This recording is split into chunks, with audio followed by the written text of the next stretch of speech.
In this video, we're going to be going over some worked out solutions of problems 11 and 12 on a 2020 AIME 1, starting with problem 11. For integers a, b, c, and d, let f of x equal x squared plus ax plus b, and g of x equal x squared plus cx plus d. Find the number of ordered triples a, b, and c of integers with absolute values not exceeding 10, for which there's an integer d such that g of f of 2 is equal to g of f of 4 is equal to 0. Alright, so first of all, I do want to point out a mistake that I personally think is really easy to miss. So here the problem is telling you that g of f of 2 and g of f of 4 are both equal to 0. And the way that one person might try to interpret it in the first place is that f of 2 and f of 4 are the two roots of g of x. And unfortunately, that's not quite right, because it's only guaranteed to hold true if they're different. So if f of 2 and f of 4 happen to equal each other, they can both just be one of the two roots and still satisfy this equation.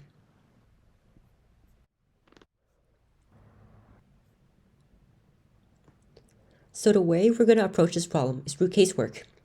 First, let's evaluate f of 2 and f of 4, which simplifies to this. Let's break up the problem into two cases. Case 1 is when f of 2 and f of 4 are equal, and case 2 is when they're not. And here in case 1, it's honestly really quite simple. Just set the two expressions equal to each other, and that's going to cancel out the b term, leaving us with a equals -6. And apparently, that's basically it.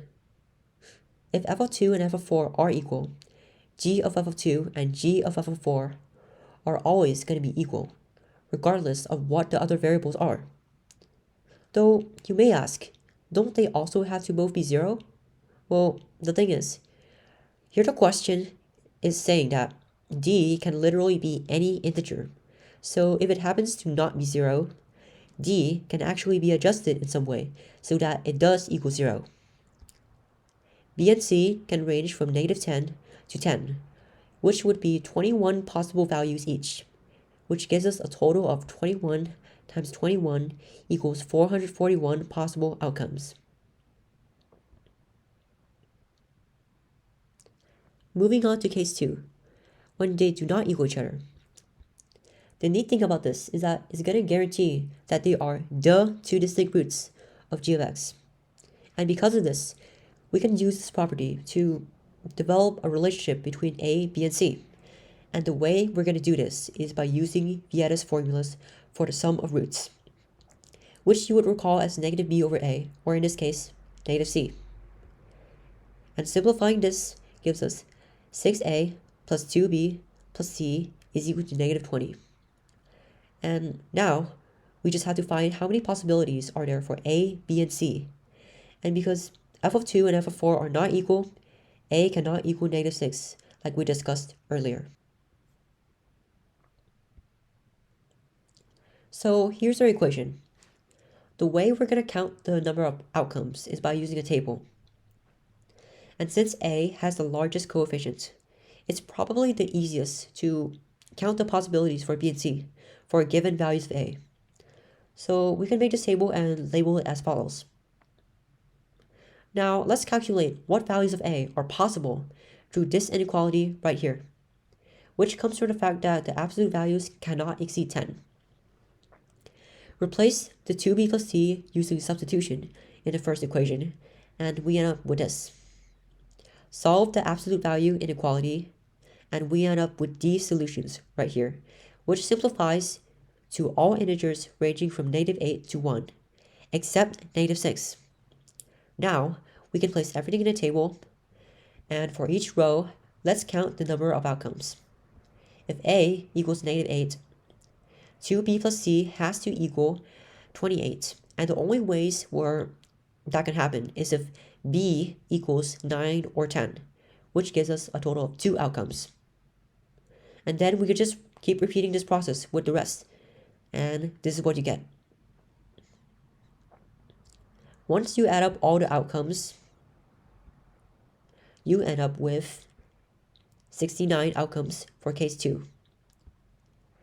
add up both cases, and here we get our final answer of 510, and we're done.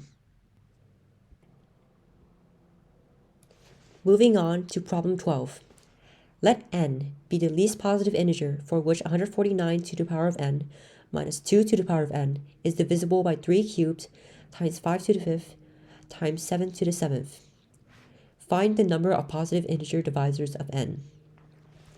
Here we can split this problem by finding the number of conditions that make this expression divisible by 3 cubed, 5 to the 5th, and 7 to the 7th separately, and then we could just put it all together.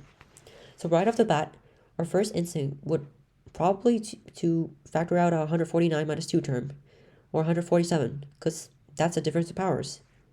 147 also has a prime factorization of 3 times 7 squared, which we can just divide both sides by to get rid of some factors. And we end up with this ugly mess, which honestly doesn't seem to be helping much. Like, there's just way too many terms, too many powers to work with, and pretty much nothing cancels out. So it turns out it's probably not the best idea to use here. So let's try using a different expansion. Instead, we can try writing 149 as 147 plus 2 and expand using the binomial theorem. And notice how the subtracted 2 to the n term is going to cancel out with the first term of the expansion, which leaves us with this right here.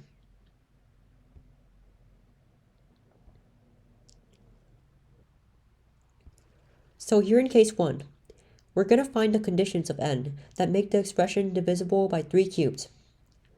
And in an expansion, notice how 147 is divisible by exactly 1 power of 3, which makes every term starting from the third term divisible by 3 cubed, and all of that's going to cancel out, which leaves us with just the first 2 terms.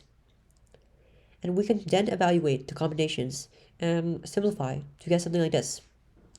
And now, instead of using crazy complex algebra or modular arithmetic or anything, let's try to think about it conceptually, starting with the worst case scenario that n is not a multiple of 3. Like, that would in turn make the first term divisible by 3, but not by 9. The second term will be divisible by 9. And when you add up two numbers like that, you're always going to get another value that's divisible by 3, but not by 9. And obviously is not what we want, but notice how if you try to add 3 in the prime factorization, the first term would end up being divisible by 9, but not 27. The second term will be divisible by 27, and the sum will be divisible by 9, but not 27, and this pattern is just going to keep repeating. So right here, n would need to have 2 powers of 3 in its prime factorization in order for the sum to be divisible by 3 cubed.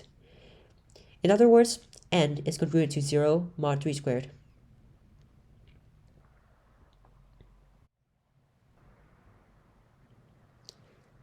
In case 2, let's decide on 7 to the 7th. Yes, I know, it's a bit out of order, but we're doing this because 147 has factors of 7 but not 5, which means that every single term in the expansion, starting from the fourth term, is going to cancel out. Since 147 has 2 powers of 7, and the fourth term has 8 sevenths in it. So we're left with just the first 3 terms. And now we could just think about it pretty much the same way.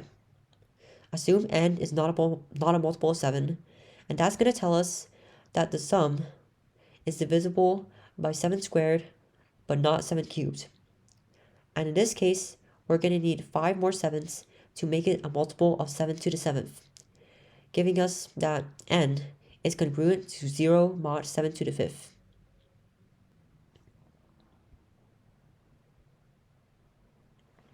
Moving on to case 3.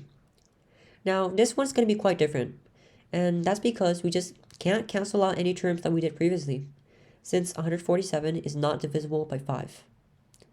But once we find out when it's divisible by 5, we can then use the same procedure to add extra powers of 5 until we reach 5 to the 5th. First, let's use the old equation and make it congruent to just 0 mod 5.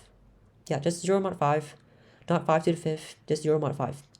And then we can just turn the 149 to negative 1, and then make this table to see which values of n satisfy the equation here. And as you can see, these values only appear on multiples of 4, meaning that n is divisible by 4.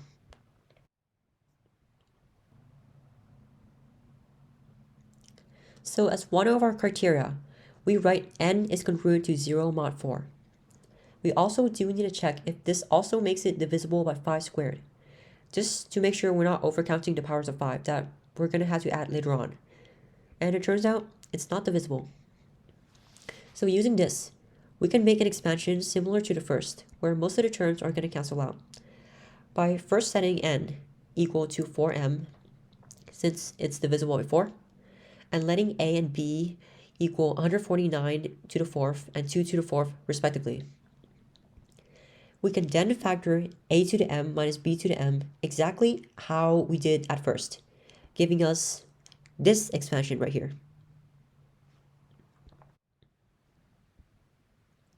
So all of the terms starting from the 5th term are going to cancel out. And since a minus b is divisible by 1 power of 5, it's going to leave us with the first 4 terms. We can just apply the same procedure, and it turns out that m needs 4 powers of 5, which we can write as m is congruent to 0 mod 5 to the 4th, or n is congruent to 0 mod 4 times 5 to the 4th. And that's it for case 3. We can then combine all 3 cases together. So n is a multiple of all of these numbers. The least possible value of n is equal to the LCM, which is equal to 2 squared times 3 squared times 5 to the 4th times 7 to the 5th. And remember, the question is asking for the number of divisors, so just add 1 to each exponent, multiply together, and this gives us our final answer of 270. And we're done.